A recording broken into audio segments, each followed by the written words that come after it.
What's going on, everybody? Kalipa's Tech here, coming back at you with another video. This is camera tips and tricks for the Samsung Galaxy A13 5G. In this video, I'm going to be giving you some tips and tricks for using the camera of this phone. Now, before we go any further, I do want to remind you to go ahead and hit that subscribe button. It helps out the channel a lot. And if you haven't already, be sure to watch my full review of this phone as well. But with that being said, let's get started. Now, the first thing I want to show you is a quick shortcut to get to the camera. Now, opening the camera app is easy enough, but let's say you're on some other app doing something else on your phone, and you have something you want to quickly take a photo of. Instead of closing out of this and going to the camera app, all you really need to do is double tap the power key, and it's going to open up your camera. Now, this is what it does by default, but let's say you have a different camera app like Snapchat or something that you want to use instead. I'm going to show you how to do that too. So from the home screen itself, we're going to go to our settings, go down to advanced features, and go to side key.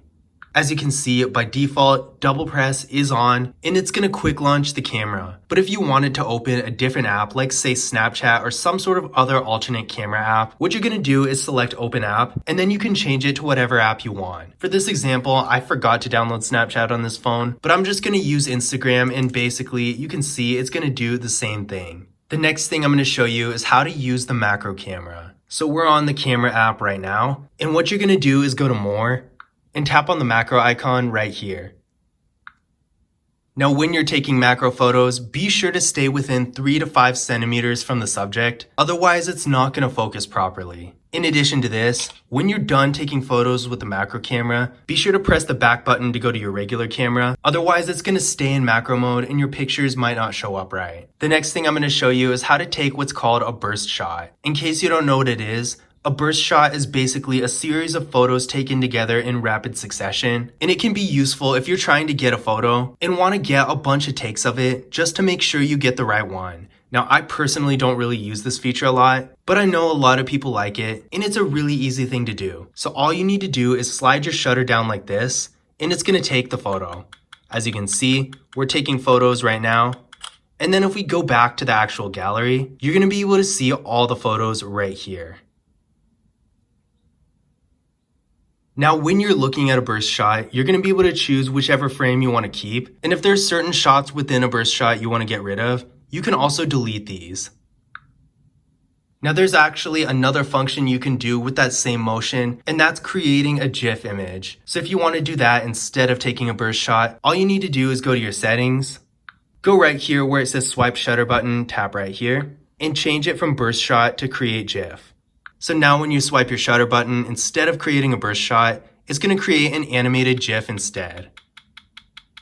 So if we go back to our gallery, as you can see, it's an animated GIF. Now, is it a really good one? No, not really. In fact, unless you're just using this feature for fun, I personally wouldn't use it, but it's still there if you ever want to. The next thing I'm going to show you is how to change the aspect ratio of a photo. This is a really useful thing to do because with the quality of this camera, you can definitely get some good usable photos for social media or something like that. And if you're using the camera for that, there are lots of websites and apps where they want a specific aspect ratio. And even if it's not required, certain things just show up better than others. So whatever the case may be, you might want to change the aspect ratio. To do this, all you need to do is tap on this icon right here, and you got a lot of options to choose from. The next thing I'm going to show you is how to activate the grid lines. Grid lines can be really useful if you're trying to center something, or if you just want to make sure a photo's level. Whatever reason you might have for using them, they're real easy to turn on and equally easy to turn off when you're done with them. So all you need to do is go up to settings, go down to grid lines, and toggle this on. Now if you go back to the frame, it's immediately going to have the grid lines. This can be really useful for making sure something is directly centered, or if you just want to line something up. And of course, when you're done with them, all you need to do is go back to your settings and turn the feature right back off. Now, the next thing I'm going to show you is a feature called the floating shutter button. This is a really useful feature if you're trying to take a photo at a more awkward angle, especially with one hand. So for example, if you need to take a photo like this, it's obviously going to be a little bit more difficult to reach the shutter, but all you need to do to get the floating shutter button is go like this and drag the shutter button wherever you want it to be. So for example, say we're holding the camera like this, there's an extra shutter button so it's a lot easier to reach. Now when you want to turn it back off, probably the simplest way to do this is to go into your settings menu, go to shooting methods, and toggle off floating shutter button. This is basically going to reset it, and then if you want it back, you can do the same thing all over again. Now the next thing I'm going to show you isn't necessarily for the camera per se, but more for screenshots. But since it's kind of photo related, I'm going to show you anyway. So normally when you're taking a screenshot, which by the way, in case you don't know, is by pressing the power key and the volume down key at the same time like this, it's of course going to capture the entire screen with no exceptions. So as you can see here, the navigation bar and the status bar up here. But in certain situations, you might not want the screenshot to look so messy. So I'm going to show you how you can hide the status and navigation bar from a screenshot without having to crop it after the fact. So to do this, we're going to go to our settings, go down to advanced features, go to screenshots, and toggle on hide status and navigation bars.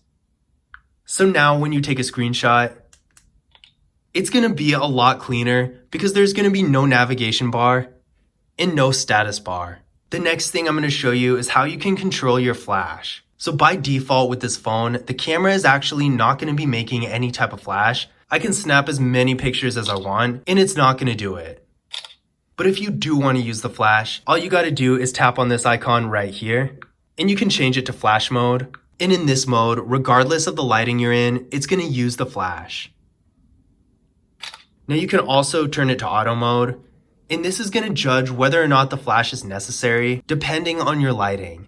Now I personally don't really use flash very often, but I definitely suggest playing around with it and seeing for yourself which flash setting works best for you, because it's probably going to be different for everyone. The next thing I'm going to show you is how to get high efficiency photos and videos. Now with this phone, it does have 64 gigabytes of internal storage, not to mention whatever micro SD card you want to put in it. So I don't really think storage is that much of an issue, but all the same, if you are taking lots of photos and videos and you want to save a little space, using the high efficiency photo and video feature can be beneficial because it's going to help you do just that. So to turn on this feature, you're going to go up here to settings, toggle on HEIF pictures, and then for video, you're going to toggle on HEVC.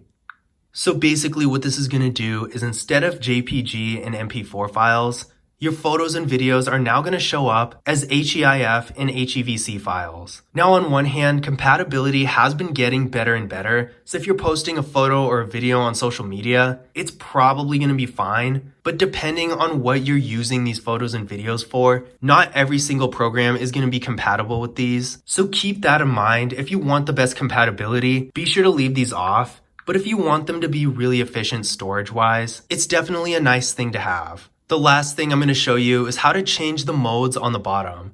As you can see, we got the standard photo, video, and portrait mode. But let's say you rarely ever use portrait mode, but you use macro mode all the time. You might want to change this so the portrait mode is not in this bar, but macro mode is right there where you can quickly and conveniently access it. Well, to do that, we're going to go to more and hit this little plus down here.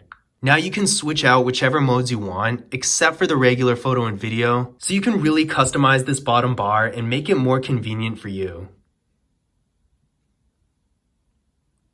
So there we go, now we have macro mode, regular photo, and regular video. And be sure to hit save when you're done, otherwise nothing's gonna change. But now as you can see, we got the more section of course, but then video and photo and macro are the ones on the bottom bar instead of portrait mode. But those were my camera tips and tricks for the Samsung Galaxy A13 5G. I hope you guys enjoyed the video, and I hope you found this information useful as well. If you did, don't forget to leave a thumbs up and subscribe to the channel. And if you haven't already, be sure to watch my full review and other tips and tricks videos on this phone as well, where I cover lots of other information about it. But that's it for this one. As always, I will see you guys in the next video.